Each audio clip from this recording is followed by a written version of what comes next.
Welcome to another instructional design journey video. Sorry it's been a while, but today I want to talk to you about resumes, specifically what I did to convert my teaching resume to one geared more towards instructional design and adjacent fields. Now, when I started to look for instructional design work, I tweaked my existing resume, but I kept wanting to keep all of my work history on it. So I focused the first page on transferable skills and recent studies I'd done towards upskilling. So I did end up still with a two-page resume, but I did get a few interviews off of this, and possibly also after having a really basic portfolio website. But I wouldn't recommend this format. Once I did my first resume update with an eye towards instructional design, I still included all my work history, but now I'd optimized all my points to include ID terms such as ADDIE and to consider different software packages I'd used or, perhaps video editing and things like that.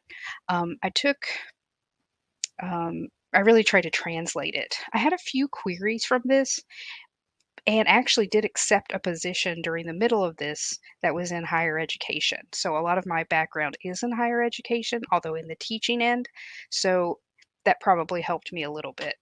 I still needed to do a serious overhaul of this if I ever wanted to look into freelance work or other work in the future. So I watched some videos on the topic and I got some feedback from other people I'd connected with um, in the boot camp I tried, as well as off of LinkedIn. Now comes my second major revision of my resume, where I did finally reduce it to one page and focused on what I felt were relevant items to my work as a content developer and instructional designer.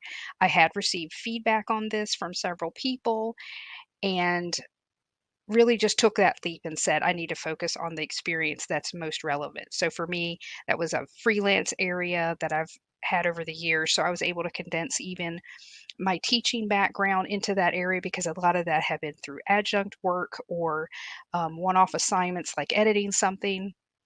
And then I really focused on my technical skills and a little bit about my education, but I didn't add any of the recent upskilling because I think ultimately that appears via the software that I can show I've used. And I have my portfolio link and to LinkedIn, etc., where you can also see examples of that work.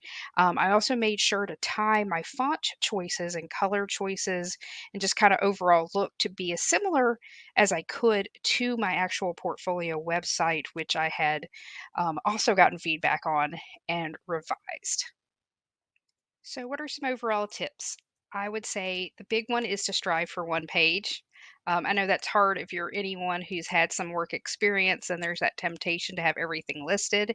But what you want to do is translate what you've done into the field you want to be in.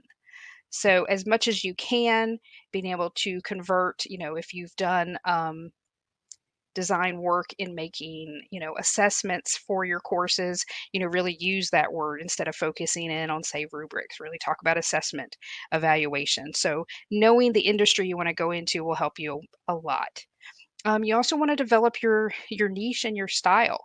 I still am not completely sure I know exactly what my niche is, but I do feel like my eye for graphic design, overall style, in looking at my portfolio site and the eventual resume that I finally got to have developed.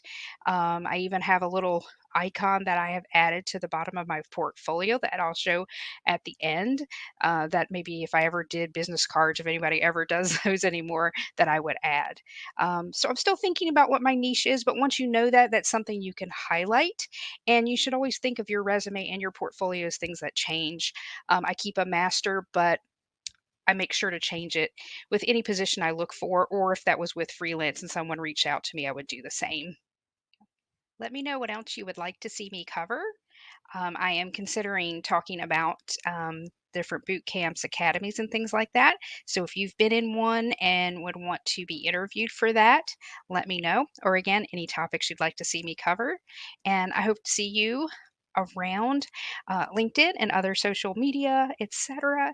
And wish you the best as you make your career transition or upskill into the dream job that you want.